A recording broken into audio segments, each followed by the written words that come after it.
ที่พระเอกมาลั่นนะครับก้อยไปเส้นไหนผมขึ้นเงินแท้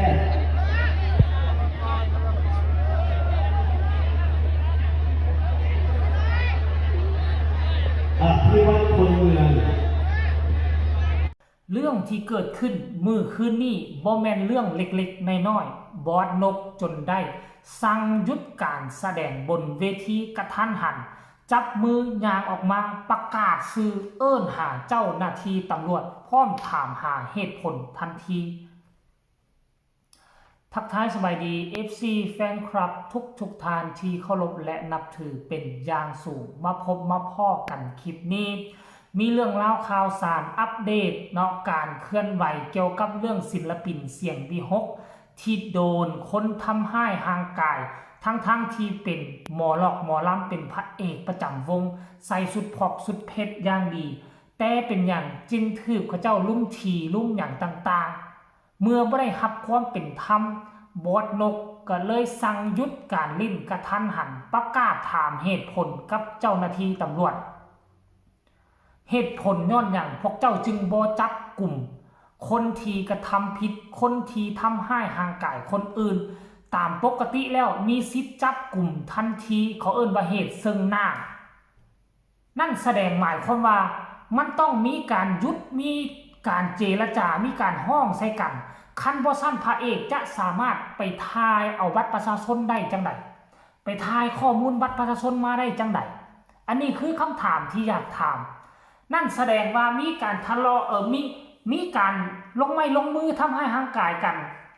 แล้วก็มีคนมาแยกมีการไกลเกลี่ยกันเป็นบ่อยู่ทำให้ห่างกายกันแล้วพระเอกจะสามารถทายบัตรประชาชนเขาได้จังไดนั่นหมายความว่าเจ้าหน้าที่ตำรวจก็อยู่หั่นแล้วอยู่ในเหตุการณ์แต่คำถามคือเป็นอย่างจึงบ่จับกลุ่มปล่อยไปได้จังไดเพราะฉะนั้นบอสนกจึงบ่นิ่งนอนใจและก็เหลืออกเหลือใจเนาะที่สน.นี่ละรวมหรือว่าละเว้นการปฏิบัติหน้าที่เอาในเมื่อพวกเจ้าบ่ทำตามกฎระเบียบบอสนกก็ขึ้นไปประกาศจากเดิมคนจะฮู้กันแต่ 2-3 คนฟาดฮู้กันหมดเมืองหมดอำเภอได้บ่เนี่ยหมดทั้งอำเภอที่มาชมเสียงวิหกมื้อวานนี้แล้วหลายคนก็โฮใส่อ่านซื้อหมอนั่นมาโฮไซสั่งเนาะเรียกหาตำรวจก็โฮไซสั่งคือเป็นอย่างคือก็บ่เข้าใจอยากฟังเหตุผลว่าเป็นอย่างจึงบ่จับกลุ่มเขาเจ้าทำให้ห่างกายกันขนาดนี้หรือว่าจะให้เขาไปแจ้งความก่อนแล้วจึงจะไปตามจับกลุ่มคันไปแจ้งความมันปัดตูดหนีไปฮอดใส่ต่อใส่แล้วฮอดมือนี่น่ะชั่วโมงนี่จับได้หรือจับบ่ได้มันหนีไปฮอดใส่แล้วไผจะรับผิดชอบทั้งที่คนอยู่ต่อหน้าทนโทษแล้วแต่เป็นอย่างจึงบ่จับกลุ่มหลายคนก็ตั้งคำถามอันนี้แหละจึงเป็นที่ไปที่มาเฮ็ดให้คนอยู่ในเสียงวิหกออกมาโพสต์กันละเนระนาดตำหนิแห้งไปยังสน.ที่เกี่ยวข้องปกป้องเอาผู้กระทำผิดเขาเอามันก็แม่นได้ตะ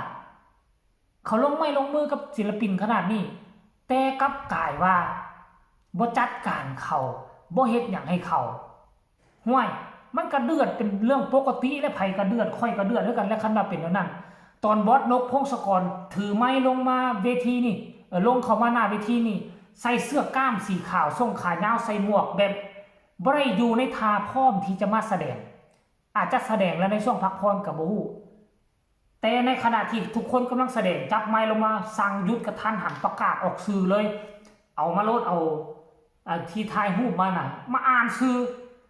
ขนาดอ่านชื่อบ้านนี่บ้านฮู้จักชื่อแล้วคันยังบ่ตามจับคันยังบ่มีการเคลื่อนไหวของสน.ดังกล่าว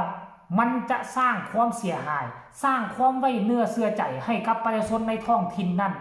ว่าซุมเจ้าเฮ็ดเวียกบ่ได้ซุมเจ้าเฮ็ดเวียกละเฮ็ดเวียกหลวงท่านผู้ชม FC แฟนคลับอันนี้คืออัปเดต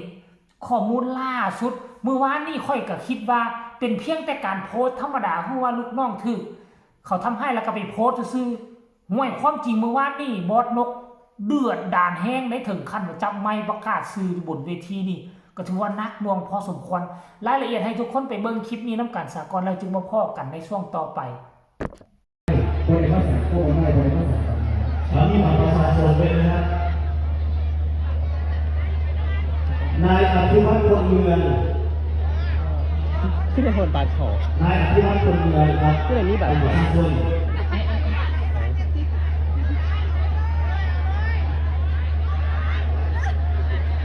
บ้านไหนกับคนรู้คือตอนที่ผมถ่ายแบบประชาชนถ่ายแบบประชาชนอยู่เจ้าหน้าที่บอกว่าถ้าถ่ายไม่ได้เพื่ออะไร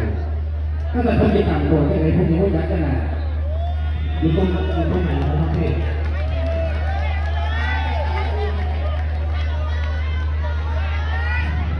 ดีพระเอกมาล่ำนะครับก้อยไปเส้นไหนผมก็เงินแท้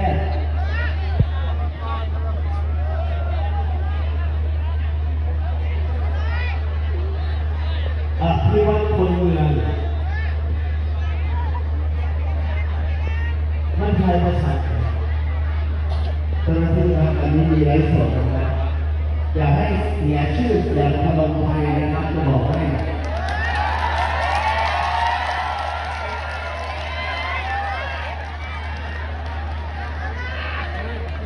ฝากตาท่านหน่อยนะครับฝากผู้บริหารแม่ผู้ที่บอกว่าเป็นเรื่องที่ตรงโง่ผมเอาเรื่องไปถึงที่สุดนะครับโอเคครับทำแสดงต่อครับเอาไปบอกเขาจะให้ผมไม่เหลืออะไรนะครับ ได้ฟังแล้วหรือยังความจริงมันมีหลายคลิปหลายมุมแต่อันนี้อีกมุมหนึ่งถึกทายจากข้างเวทีและอีกมุมหนึ่งที่เห็นมือเศร้านี่มีคนบันทึกไว้ทางด้านหน้าเวทีจะเห็นสีหน้าคาตาบอสนกพงศกร